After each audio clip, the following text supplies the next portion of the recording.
Hello everyone, good morning to all of you. आइए आज हम लोग अंतर्राष्ट्रीय संबंध के दूसरा क्वेश्चन को पढ़ेंगे। पिछले क्लास में हम लोग अंतर्राष्ट्रीय संबंध के प्रकृति को पढ़ रहे थे, क्योंकि हम कई दिनों से अंतर्राष्ट्रीय संबंध को समझ रहे हैं, पढ़ रहे हैं और इसे हम क्वेश्चंस के रूप में, शॉर्ट क्वेश्चंस के रूप में पढ़ा रहे हैं। और मतलब कि इसमें इतना चीज़ हम शॉर्ट में ही इतनी बातें को इसमें हम ऐड कर रहे हैं, जिससे कि आप लोग जो है शॉर्ट को आप लोग लॉन्ग भी कर सकते हैं। ठीक है, तो आइए हम लोग जो है आज पढ़ेंगे। क्वेश्चंस है कि क्या अंतर्राष्ट्रीय संबंध एक स्वायत्त अध्ययन विषय है? क्या यह स्वायत्त अध्ययन विषय है? तो आइए हम इसे आज विस्तार से जानते हैं।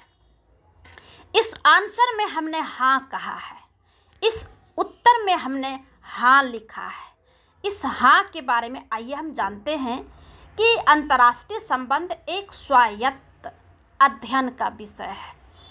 अंतर्राष्ट्रीय संबंध एक स्वायत्त अध्ययन विषय है जो हमें राष्ट्रों के मध्य व्यवहार को समझने और उन्हें ठीक ढंग से संचालन करने में सहायता करता है।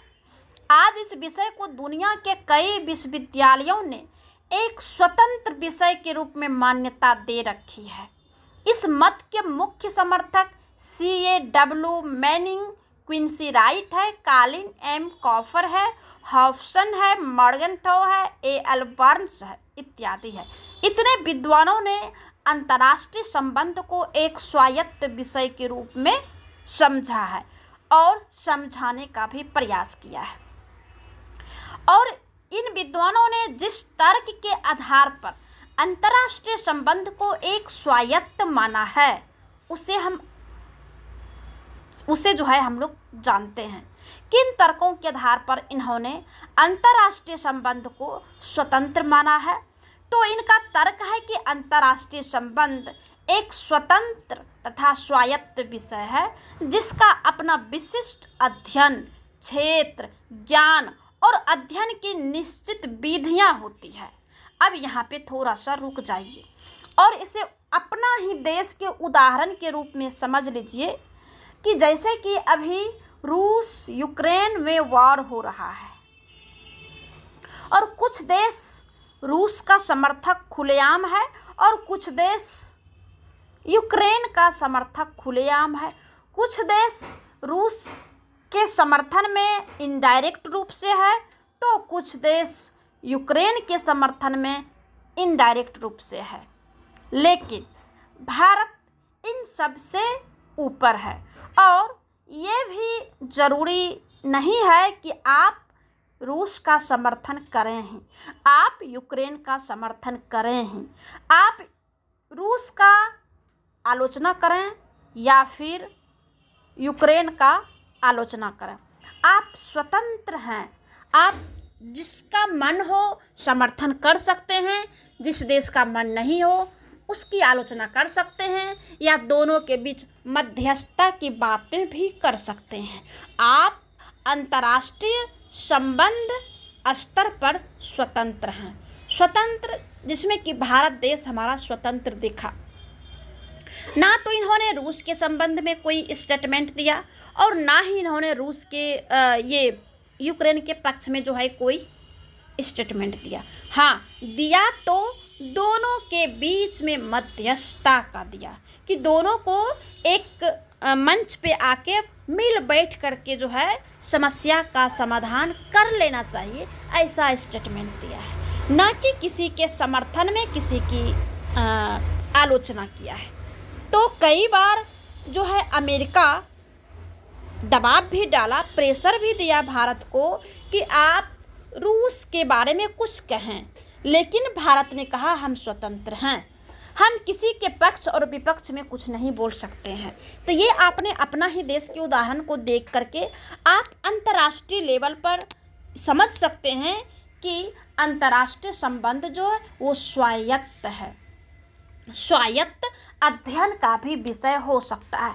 अब आइए इसके कुछ थ्योरी के बारे में देख लेते हैं। इसे राजनीति विज्ञान या इतिहास या अन्य किसी सामाजिक विज्ञान का भाग नहीं माना जा सकता है। सिएंथिया मैनिंग के अनुसार अंतर्राष्ट्रीय संबंध एक संश्लेषणात्मक विषय है और एक बड़े ज्ञान भंडार का भी भाग है जिसे सामाजिक ब्रह्मांड विज्ञान कहते हैं, जिसकी विषय वस्तु अंतर्राष्ट्रीय अध्ययन का ढांचा है। मैनिंग ने आगे कहा है कि अंतर्राष्ट्रीय संबंधों के स्वायत्त दर्जे के पक्ष में 3 तर्क दिया है, क्योंकि जो भी व्यक्ति या विद्वान अंतर्राष्ट्रीय संबंध को स्वायत्त कहेंगे वे तो अपना कुछ तर्क देंगे, तब तो समझ में आएगा। जैसे हमने भारत के बारे में तर्क, मैं अपने तरफ से अपना जो मेरा विचार था दिया, जो हमारे देश में जो उदाहरण मैंने देखा उसे हमने दिया। अब आइए, इन्होंने जो कहा है मैनिंग ने, इन्होंने भी कुछ तर्क दिया है। जैसे कि पहला कि सामाजिक जगत के अंदर अंतर्राष्ट्रीय संबंधों का एक पूरा जाल है जिसे अंतर्राष्ट्रीय संबंध इकट्ठे कहते हैं तथा जिसके स्वतंत्र अध्ययन की आवश्यकता भी है। दूसरी बात इन्होंने कहा कि इस तरह का अध्ययन सार्वभौमिक दृष्टिकोण से होना चाहिए। यह ढंग तब ही संभव है जब इसे स्वतंत्र विषय के रूप में माना जाए। यहाँ पे लिखा हुआ गलत है, यहाँ पे स्वतंत्र विषय के रूप में जो है माना जाएगा। ठीक है, इस तरह का अध्ययन तभी लाभप्रद है जब यह हमें राष्ट्रों के संबंधों के वास्तविक स्वरूप तथा घटनाओं को समझा सके तथा अंतर्राष्ट्रीय समस्याओं तथा मुख्य दिशाओं को पहचानने तथा उन्हें सुलझाने में हमारी सहायता कर सके। हॉफमैन के अनुसार किसी भी राष्ट्र के आंतरिक विषयों तथा समस्या की युक्ति तथा सटीक समझ के लिए दूसरे राष्ट्रों के बाह्य संबंधों तथा कार्यों का अध्ययन अति आवश्यक है, लेकिन यह तभी संभव होता है, यह तभी हो सकता है जब हम इसको एक स्वतंत्र विषय के रूप में ना मानें। तो हम उपरोक्त विवेचन के आधार पर हम अंतर्राष्ट्रीय संबंधों को एक स्वायत्त अध्ययन विषय के रूप में हम स्वीकार कर रहे हैं और यह एक स्वायत्त विषय है।